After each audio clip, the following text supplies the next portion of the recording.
A very good evening and thank you for joining us on the Atlantic Television Network Press Roundtable.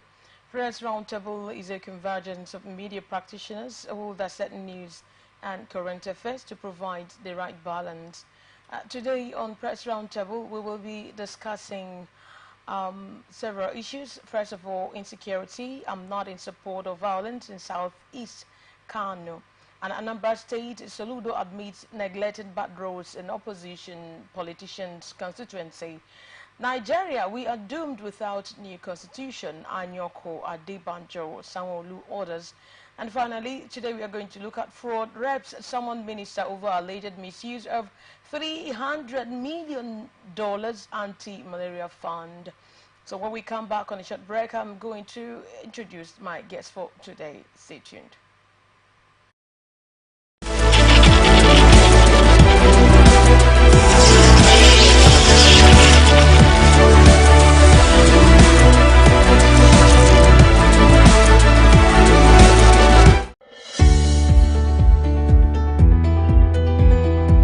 People into the country illegally. That is amazing. Honorable you human trafficker. Honorable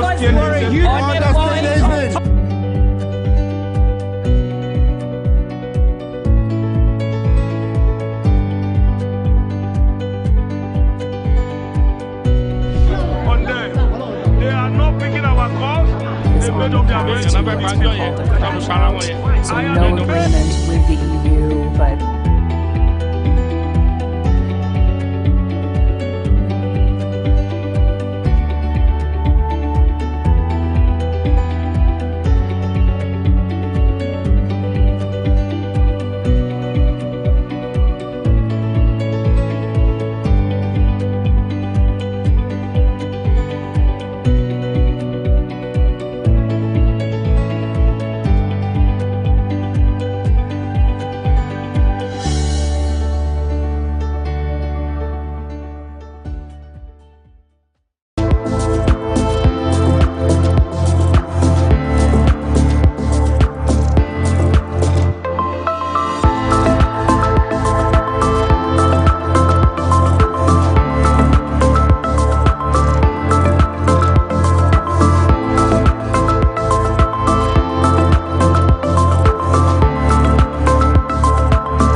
right, we're glad to have you back to the studios of Atlantic Television Network, and the program is Press Roundtable.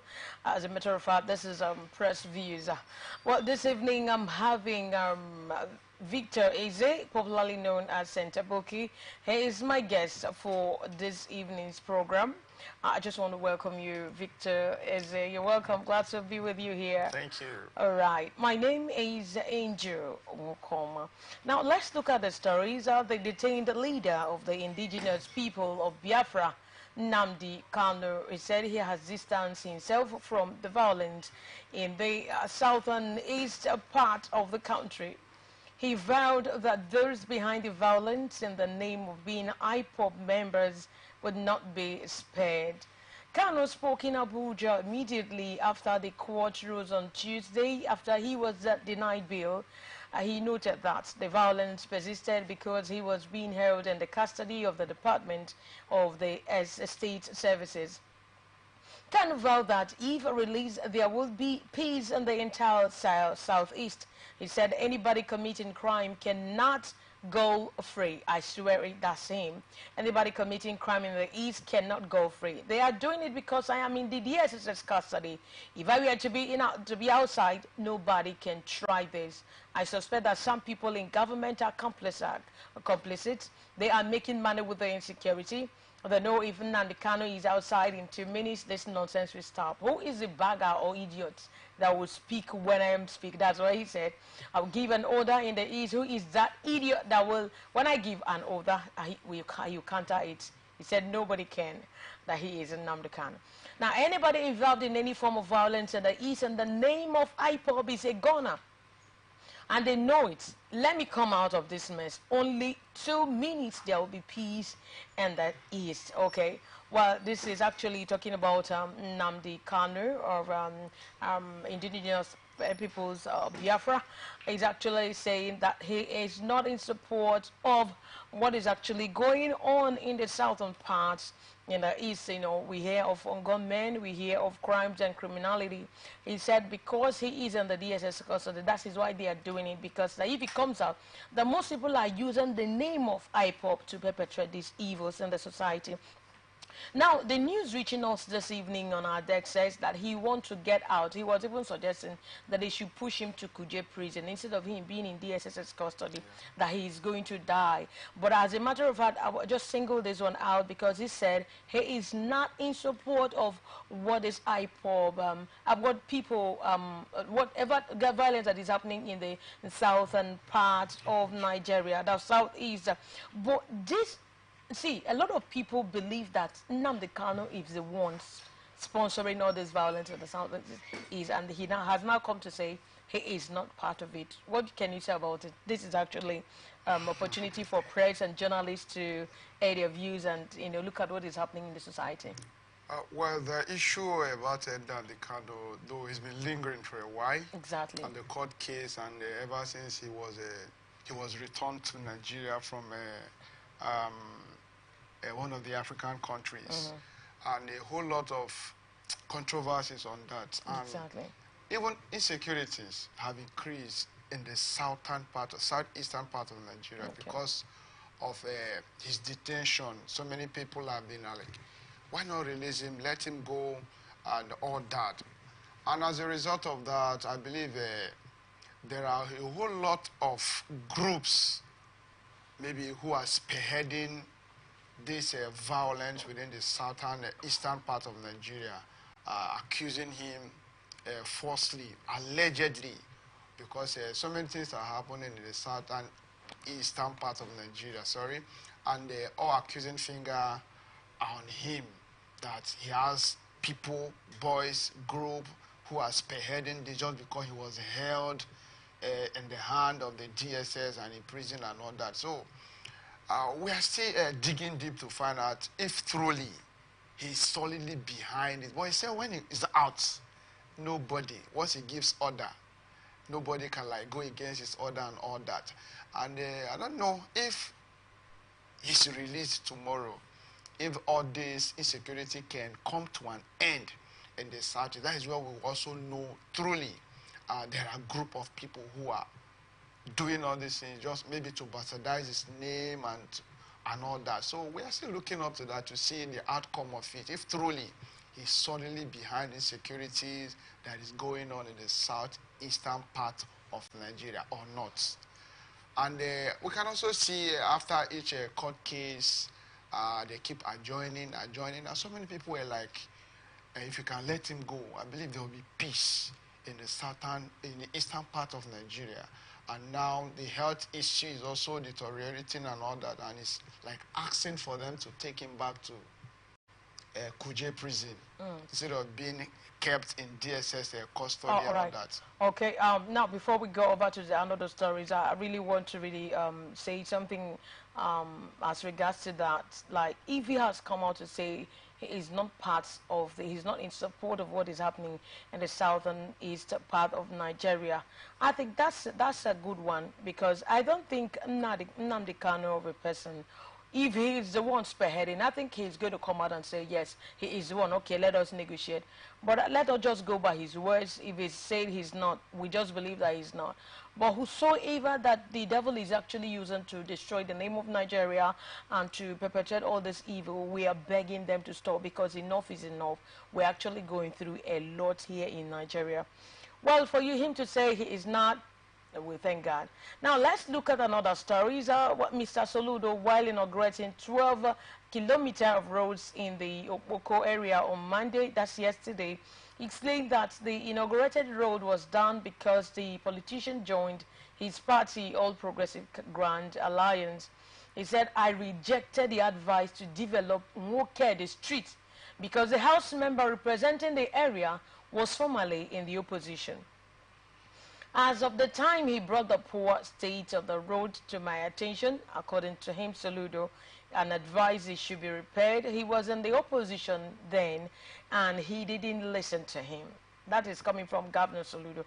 Mr. Soludo admitted that though he saw that the roads were bad, he turned down calls to fix the roads due to the political affiliation of the lawmaker from the constituency.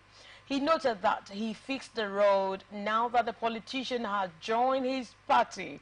One day, I was taking a walk. One guy showed me a road which the honorable member representing Obaro Constituency 1, Nobu Chukwunonso Igwe, had spoken to him about and because he was an opposition, I could not do anything on the road then, Mr. Soludo said.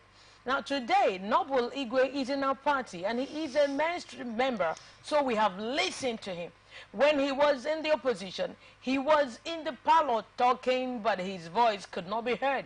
But today, he is not only a mainstream member of our party, but he is right in the bedroom talking with us. You cannot be outside and be talking. You have to come inside the bedroom so that we can listen to you, he added. Mr. Soludo's statement came a day after marking 2 years in office.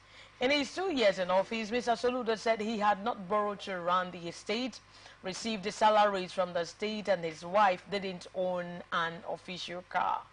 All right, I hope you just listen to this story coming from Anambra State, where he said he admitted that he neglected some bad roads in Anambra State because a member who told him that he has to fix the roads, he said the member was in an opposition party, but now because he has joined your party, that is the reason he is going to fix it. So what can you say about this? Because this is, I don't know, this is politics, but is that the way to, is that the right way to play politics?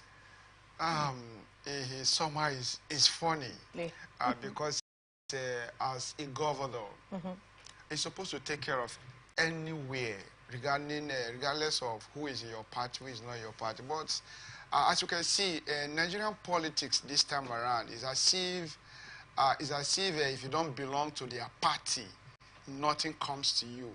If you don't belong to their party, nothing comes to your constituency, and it's not called for.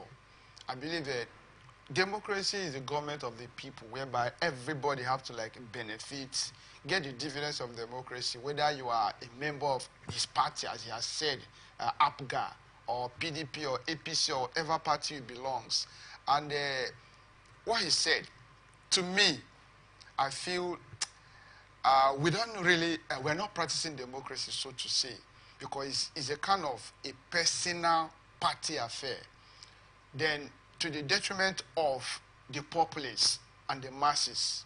now it's a kind of power tussling between a party member of another and another, then why what the people are supposed to enjoy, they are not enjoying it. And that means because, like you said, they're not practicing democracy. Because Sure. if it is in the democracy situation like this, is the right to in fact, it's for the people. You know, so it's not just like a particular party. Now he is a member of this All Grand Alliance, that's ABGA, Yeah. and then the other guy was in other party. Now telling him to go and fix other, he said no, he wouldn't listen. So that means does it mean that those in the position, those who are really occupying this political seat, they believe that everyone from another party will vote for them? I think is. Not everyone will vote for them. Is it not true? Sure. If you're in APC, you are also you're expected to vote for your candidate. Yeah. If you're in PDP, you're expected to vote for your candidate. But that doesn't mean that when you won, if you win and assume the office, that it's now okay. If this thing is not from the APC, I'm not going to do this. If this person is not coming from my own party, I'm not going to do this particular thing. Just like you're admitted in, you know, not neglecting those those in Anambra State. I think this is not really commendable. Well, to me, the particular road is talking about Okpoko. If you have gone Okay, there, the street, okay? Okay, the street in Okpoko. Yeah. If you have gone there, it's very Bad. bad. Very, very, very, very bad. And him making mention of the last administration, I mean, the road has been there for long. Wow.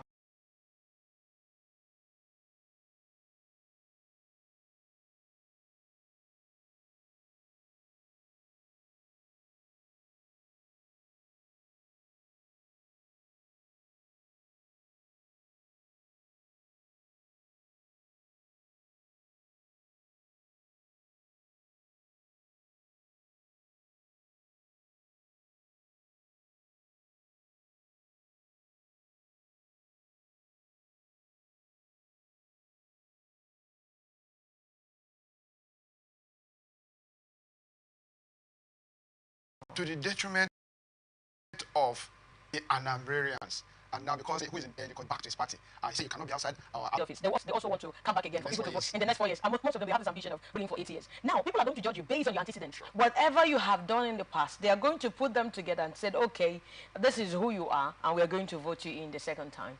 So those who are aspiring to come in, she also take note of all this. Yeah, that's what I'm trying to say. Yeah, and because based on that, in FCT now, current FCT Minister, Yes. Chief Barrister Anyeso Mezebonwike, the APC, they are also telling the president himself, Bola Ahmed Tinubu, to caution the FCT Ministry because all the appointment he has been making is outside the APC.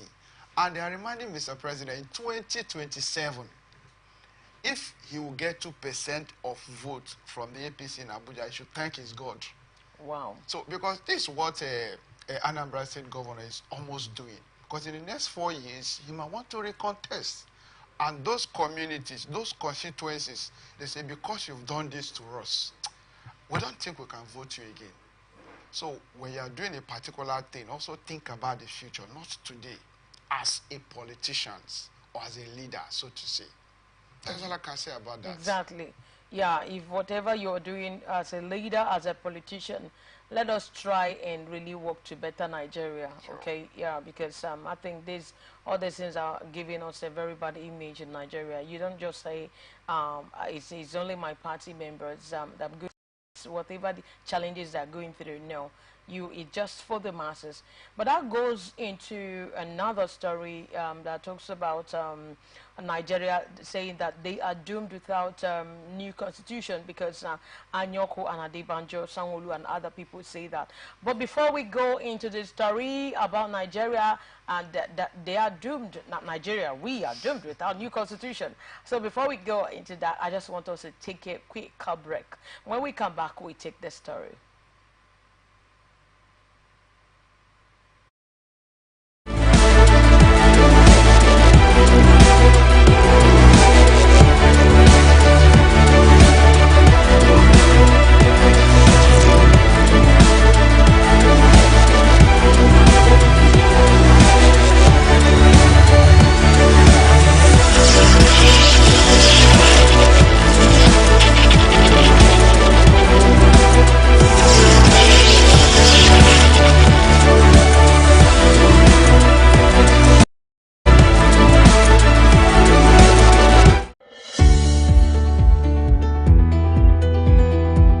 people into the country illegally. That is amazing. Honorable You human On the point of order, Honorable you are a human on the point of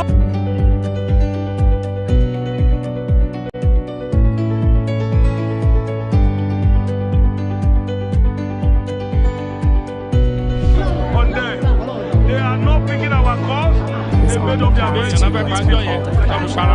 so no agreement with the EU, but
We are glad to have you back to the studios of Atlantic Television Network, and the program is Press Roundtable. With me here is Victor Eze. He is popularly known as Center Book. He's a journalist, he's a voice on here. So we're actually looking at the stories. The one we want to take now is Nigeria said we are doomed without new constitution. Anyoko Adebanjo, Babajide Sanwo-Olu and others. Now let's look at the stories. Almost unanimously, some Nigerian leaders yesterday agreed that to address the core challenges of the country, a new and legitimate constitution must be enacted. Former Secretary General of the Commonwealth, Chief Emeka Anyoko, Lagos State Governor Babajide Sanwo-Olu, and the leader of Afenifere, Chief Ayo Adebanjo, among others, believed continued whitewash of the 1999 Constitution amounted to waste of effort. It will not guarantee the progress that Nigerians crave, they said. Lawyer and human rights activist Chief Mike Ozeko-Mosan echoed a similar view, stressing 1 million amendments of the 1999 Constitution will never work. Ozeko said an illegitimate document remains illegitimate forever. However, the leaders spoke yesterday in Lagos at a national dialogue on the constitutional future of Nigeria in honor of renewed constitutional lawyer Professor Ben Nwabweze. The forum was organized by the Patriots, a pan-Nigerian group of eminent national leaders of thoughts, with the theme, Lawful Procedures for Actualizing a People's Constitution for Nigeria. Anyoko called for a new legitimate constitution to arrest the current deterioration in virtually every aspect of the country's existence. He stressed that the 1999 Constitution lacked the kind of legitimacy expected of a constitution in a pluralistic country like Nigeria. Anyoko's view were supported by Sanwo-Olu, Adebanjo, members of the National Assembly, former governors and eminent national leaders, who also demanded a new Nigerian constitution that would reflect true federalism and address the problems of the country. Now, they said Nigeria had two options in trying to get a truly federal constitution, either adopting the recommendations of the 2014 National Confab or going for a relatively inexpensive constituent assembly on a non-party basis to produce a widely acceptable constitution for Nigerians. Chairman of the Patriots, Anyoko, said Nigeria was a pluralistic country which had failed to develop like other pluralistic countries in the world that has succeeded by devolving powers to the federal unit. He cited examples of pluralistic countries such as Yugoslavia, and Sudan, which broke up due to issues bordering on lack of true federalism. The former Commonwealth Secretary General said, For Nigeria to get a truly federal constitution, it should either adopt the recommendations of the 2014 national conferences. He said we go relatively inexpensive, directly elected Constituent Assembly on non-party basis for producing such widely desired constitution. According to him, the present 1999 constitution is not capable of addressing the myriads of challenges confronting Nigeria. He called for the adoption of the recommendations of the 2014 National Conference or conduct of an inexpensive Constituent Assembly that will be non-partisan in order to have a truly federal constitution. Finally, Anyoko said that the country needs a new legitimate constitution. And the message of the patriot, which he said he has a privilege to be the chairman, is quite clear that the patriot should take this message to the government, those in government. He said, I like to say that the patriot will take this message to the presidency and to the National Assembly. Okay, now let's just take the story like this.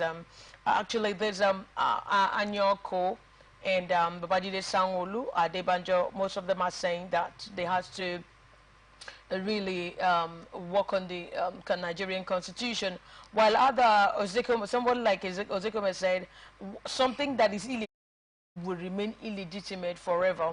Now, I could remember vividly in 2007 when Goodluck Jonathan was the president, there was a move for them to amend the constitution, the 1999 constitution, saying it has so many faults, you know, it lacks so many things, it's not really democratic, they have to really, because one of them is fundamental human rights, that is person as in right to your privacy, that it should be enacted, like it should be put into the constitution. Okay, now they are trying to say that they have to make a new one for what is called democracy to stand. Now, what do you think all this whole thing is going? Do you think it's really okay for them to amend it? Is it possible? They have made a move before, it was not they couldn't achieve it. They now come again to say if they do it, it's going to address all these whole menace, all these whole problems. How true is that? Well, the Nigerian 1999 Constitution, some of them, to me, not just some of them, I think they need a total overhauling.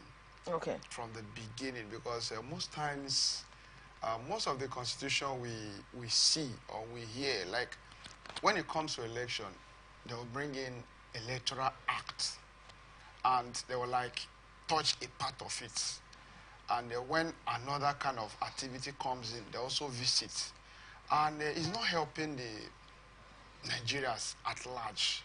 So I think if they can, even without amending again, they can just do a total overhaul, set up a new constitution altogether.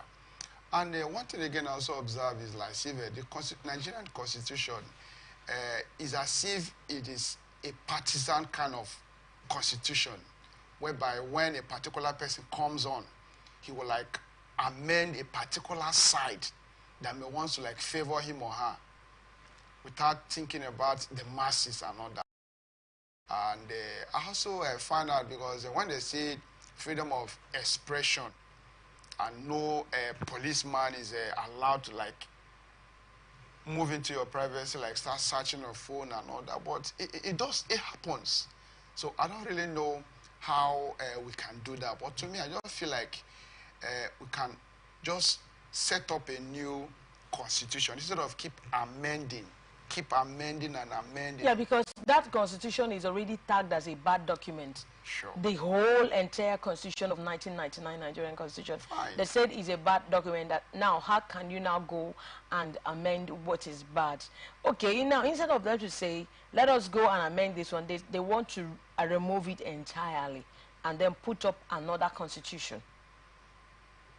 I think it's a welcome development if they can like set up a new one entirely, instead of keep amending. How long will it take them to put that together? If you can take let me say maybe 4 years under one administration, it can go a long way. Why? Because if you keep postponing, just as if maybe when your shoe got bad, and you keep adding a kind of gum, sowing, and it keeps getting bad on daily basis. But if you buy new one, you can enjoy it for a very long time, though it might not just be as easy as possible. So, but in these 4 years, let's say now that we have a new government, a new president, under these 4 years, I think if they can start up now, then let's work with the constitution we have already. In the next 4 years, the new one should be, when it comes to election, court cases, and some kind of political activities, more than even the masses. Because you don't have your right to say you want to protest for a particular thing. Either you'll be arrested, either you have a physical challenge and combat between you and the security agencies and all that, which is supposed to be the fundamental human right of every citizen in Nigeria. There's room for changes. If it doesn't work, I mean, the new one that may be coming up, well, it's up to them. We are all Nigerians. Okay, yeah, I think you've really spoken well. But in this aspect, I'm trying to look at the aspect of bad economy. What do you think? Do you think it's going to really go a long way if net from participating in the contract for the procurement of the items and other related products? The chairman of the committee and member representing Isukwato Umunochi Federal Constituency, and that's in Abia State, Amobi Oga, who read the committee's resolution on Tuesday at the National Assembly, expressed the displeasure of his members about the permanent secretary's absence. Describing malaria as an epidemic in Nigeria, Oga said, the government has always wanted to help the people. Other than that, most times the civil servants are our problem. This money has been made available since 2021. We have been inviting the permanent secretary. This is the 3rd time we have invited her to come and explain to us what has happened. He continued, have they used the money? If they have used the money, where is the money? It is a matter of simple explanation. But they have been running away, calling all manner of people to talk to us. But we are here to defend Nigerians. We were elected to represent our people. Nigerians cannot continue to die of malaria even when the government has made every necessary effort to see that eradication is being achieved by 2030. The National Assembly will no longer tolerate the attitude of civil servants taking parliament for a ride. Enough is enough. We are elected by our people to represent them. We are elected to talk for them and defend them. And we are talking about a disease that has turned to an epidemic. We will not hesitate to invoke our constitutional rights to compel the permanent secretary to be arrested if she fails to honor the summons.